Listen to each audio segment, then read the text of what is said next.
Well, hi, everyone. Thanks so much for taking the time to watch those presentations here on incident management and on reactive reliability.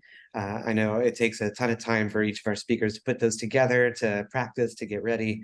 I'm really grateful for all of them for doing it. And hopefully each of you is super stoked and excited to go back and redo all your reliability work, build it all again with all these great learnings and have a ton of questions. So we're going to do a live Q&A now, which is really excited. So everyone turn off your pagers. Quick quiz for folks here on the call, our speakers. Raise your hand if you ever had an actual pager for your on-call. Awesome. So let's turn those off and let's focus on our Q&A. So we've got some questions lined up already, but if you have questions that come up that you'd like to ask, go ahead and put them in the Q&A and we'll get to those as well. So I'm just going to go right in. We're all freshly caught up on the presentation, so you know our speakers. So let's dive in first with Ahmed. Ahmed, how does Meta make sure that the cost of handling MRDR by relying on site degradation strategy is acceptable to the business? Thanks, Laine. So as part of the degradation and the MRDR testing, we do measure the cost of degradations on our business and across the different product metrics like SLAs. And also in addition to that, we measured how the engagement from users to our product looks like while applying the different degradations technique.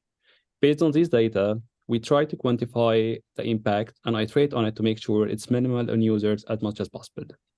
Also, it's worth to mention that the impact and the cost from handling each MRDR event is different based on which region are impacted and what time of the event, like towards peak or versus peak on the demand on our infra.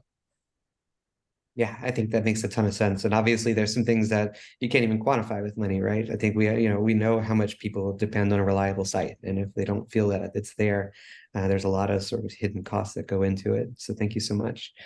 So next, why don't we go to Adam? Adam, thanks again for taking the time to speak to us today. How long did it take to get agreement on the shared goals that you laid out for us in your presentation? Yeah, thanks for having us. I would say this is probably the easiest thing, which is as soon as you have like a thing that people want to do, like everybody just kind of jumps in and does it. So it's having the facilities, the place to go do it, that really was the hard part. And then once you build shared goals, people just do it. That's the easy part. Did you have any holdouts? Sometimes people want to do the right thing and feel blocked by their current priorities.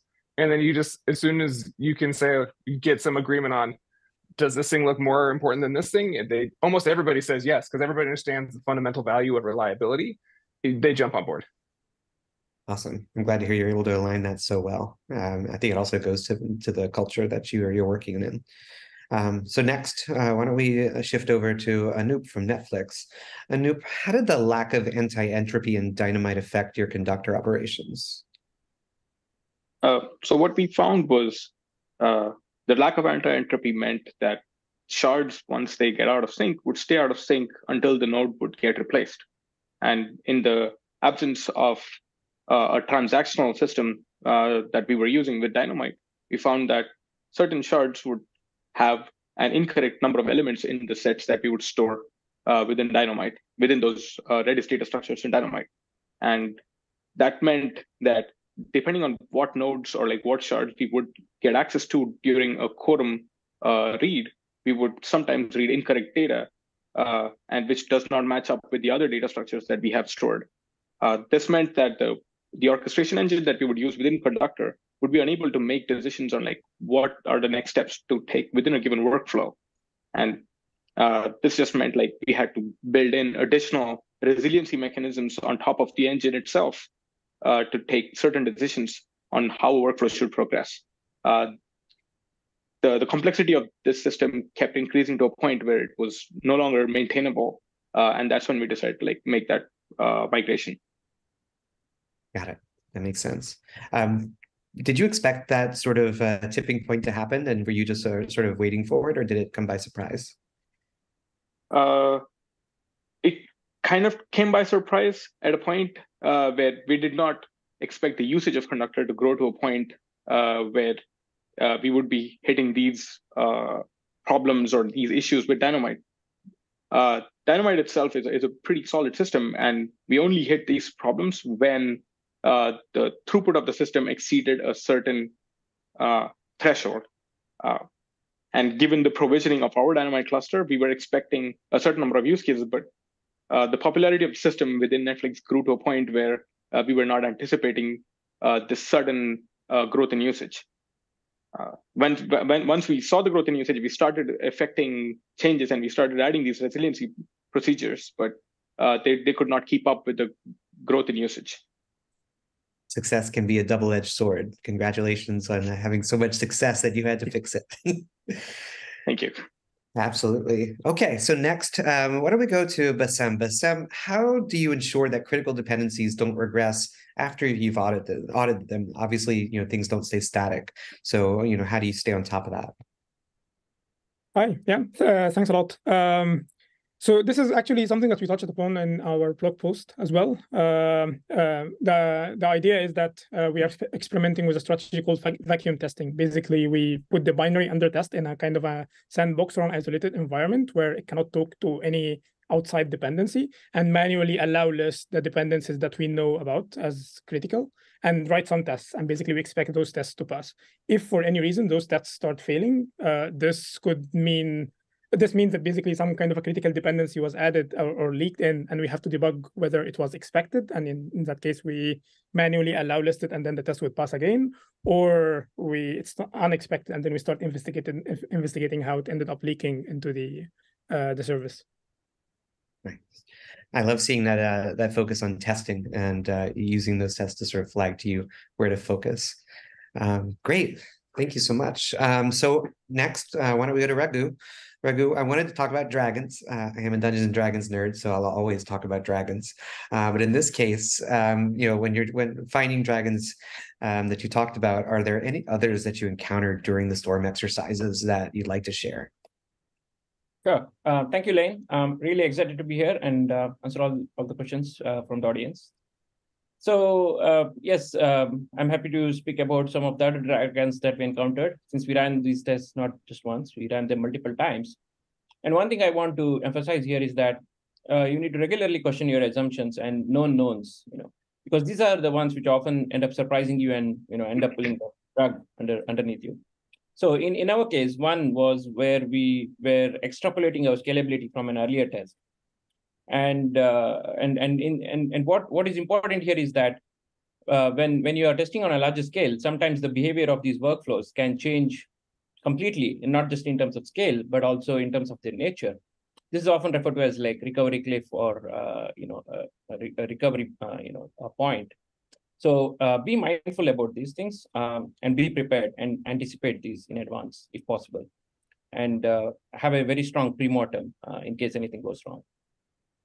I love a good pre-mortem. I've really great to see that being adopted across the industry more. I feel like it's a really good approach to getting ready for these. And then, of course, we all love incident management, so I'm sure we all love the post-mortems, but everyone does those. Pre-mortems are much cooler. Cool, thank you. So next, I'd like to go to David. David, what was the hardest part about making the changes that you needed to do in such a ubiquitous system? Thanks, Laine. So I think one of the hardest parts came up when we were thinking about overload protection and how to protect our systems from large surges of traffic. We thought about this in the context of floods of queries and huge spikes in data ingestion. And we wanted to prevent, just service meltdown. And I think in order to do that, we thought about how we would prioritize data during ingestion and how we would prioritize query execution at runtime. And the challenge there was really like trying to figure out what's important, like what was the most important data that was being ingested so that we could hold on to that data and drop other data. And the same thing for the queries that we were serving. And I think that's been an iterative process. And on the ingestion front, it's hard, but we try to look at what data is read to understand what data has been read in the past to understand what's going to be important in the future. So we really look at read patterns to inform our ingestion strategy. And on the query side, we started really simple. We started prioritizing queries from humans, people who are looking at data in real time in a browser. That's super important. And we wanted to prioritize that over anything that an automated system, like something doing load testing or alerting would be doing, because that's less latency sensitive and maybe not critical like in the moment when you're like trying to debug something really complicated. So that was one of the hardest parts. Absolutely. Quality of service parts in this area really is. Did you do that kind of in isolation, or did you work with other stakeholders to validate that your assumptions of what quality of service would look like made sense for the business? No, we definitely worked on that. So you heard about Scribe in one of the other talks. So Scribe is one of the systems that powers data ingestion for some of our monitoring tools. And so we leveraged a lot of work that Scribe did in annotating their own data and determining criticality for the data flowing through their system. And we built on that for our monitoring criticality labeling. Awesome. Yeah, taking patterns that you know work that apply to you and sort of stealing them is a great way to do it. So that was really smart.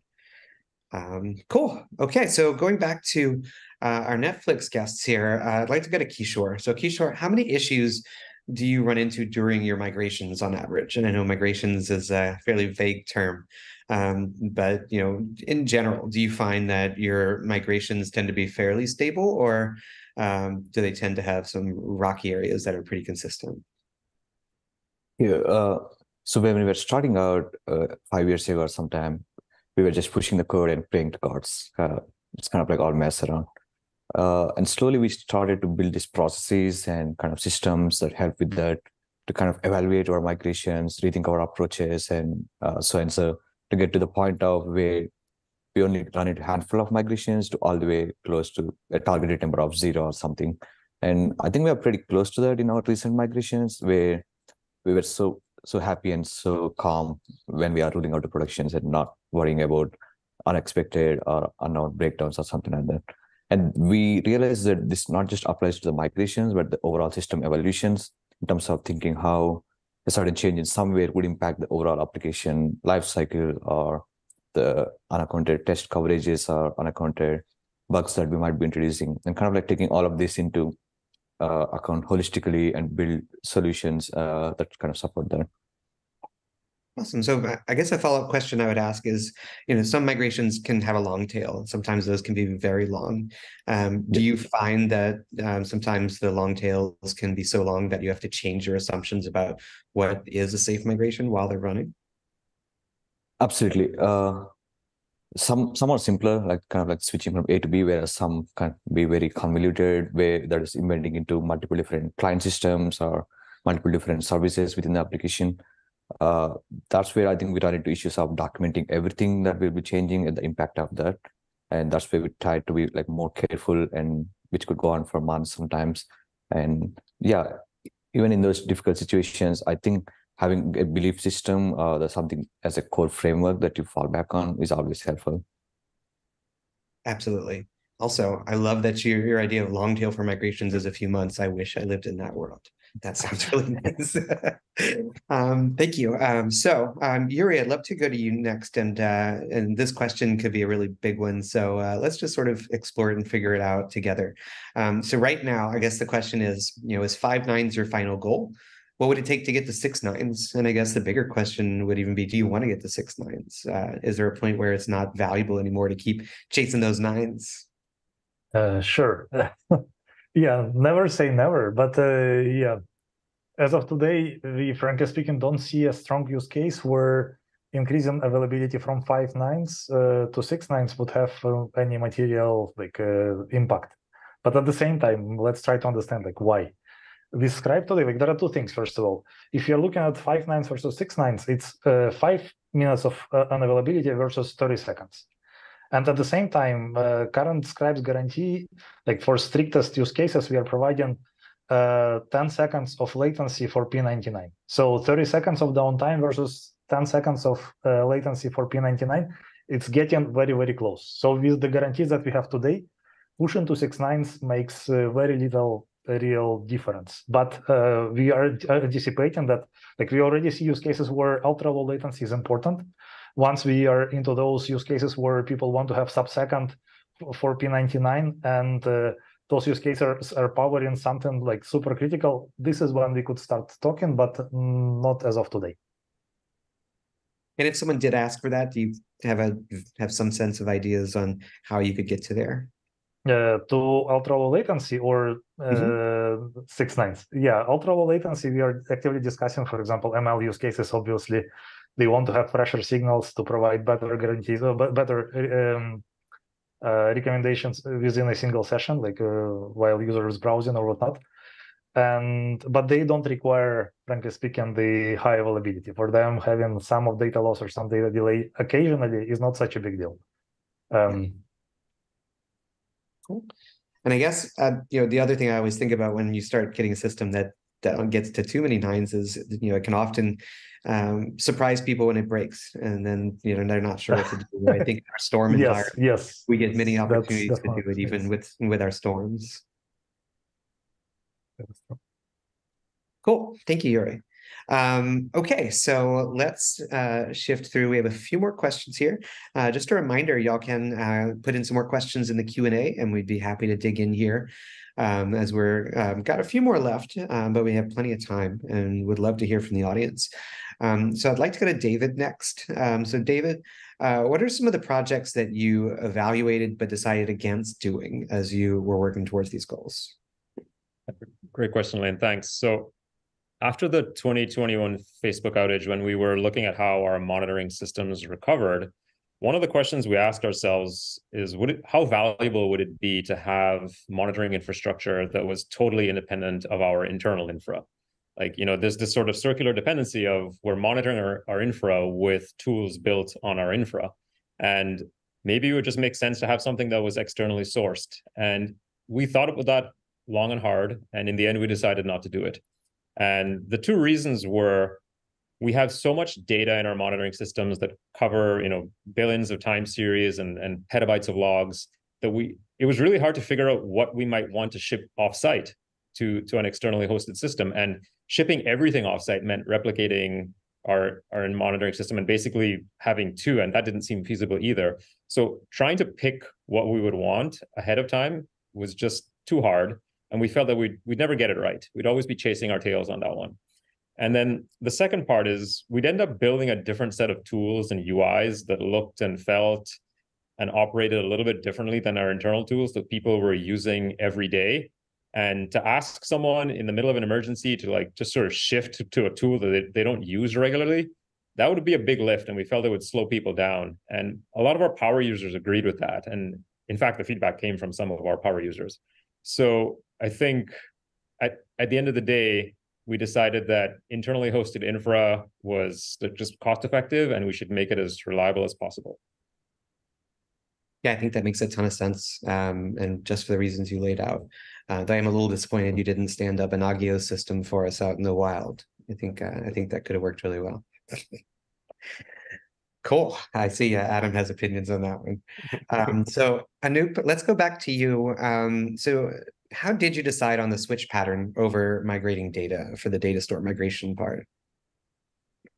So for this particular data migration, or the data store migration that we covered, which was from Dynamite to Cassandra plus S3, what we decided was we'll perform an analysis over the access patterns of the data, and also what is the duration of the workflows that are run on our system. And then we decided if we were to migrate data, how far back do we have to go and migrate data over to the new data store as well? Based on our analysis, what we found was 99% of the workflows that are started in our system, they end within a week. And then if we were to take the long tail of workflows, the max or the tail, absolute tail, would last up to 8 months. So what we decided was, since 99%, which is given the usage, which runs into millions of workflows, and at times into the tens of millions of workflows, 99% of those run in under a week. We decided that instead of performing a data migration for the long tail, we would optimize for the 99%, which meant that all new workflows would start in a new database, which meant we could just switch over the flag. And for the long tail, we work with our users to understand how are these workflows accessed, how frequently do these workflows get rekindled in a way. So for those, on a case-by-case basis, we had like some processes which would migrate data over from the Dynamite data store over into Cassandra while performing the transformations required to adapt to that persistence model. That makes a ton of sense. And I think similarly to the question we asked Yuri before on, the number of nines, right? Really taking the time to look at the data and make those trade-offs to set some constraints and build some, sort of sane approaches to these things makes a ton of sense. Asking about sort of that migration, one of the things I always think of when we talk about that kind of switchover pattern is like, what happens if you have to go back? Did you have a fallback plan, or did you decide you weren't going to be falling back? So in this case, I think Kishore covered that in his part of the talk was we ran several different types of testing to make sure that would we ever have to like build that fallback mechanism of, oh, things are going badly, let's just fall back. So based on that, like we found that the choice to go from Dynamite to Cassandra was final, but we did have the guardrails to always allow us to like switch back, which was temporarily, oh, we found this particular issue in one particular workflow migration. So let's switch back to Dynamite for a little bit and then come back to Cassandra. But the decision to go to Cassandra was always final. There was always roadblock or like guardrails built so that we could temporarily go back and keep using Dynamite for a little while longer. Thank you so much.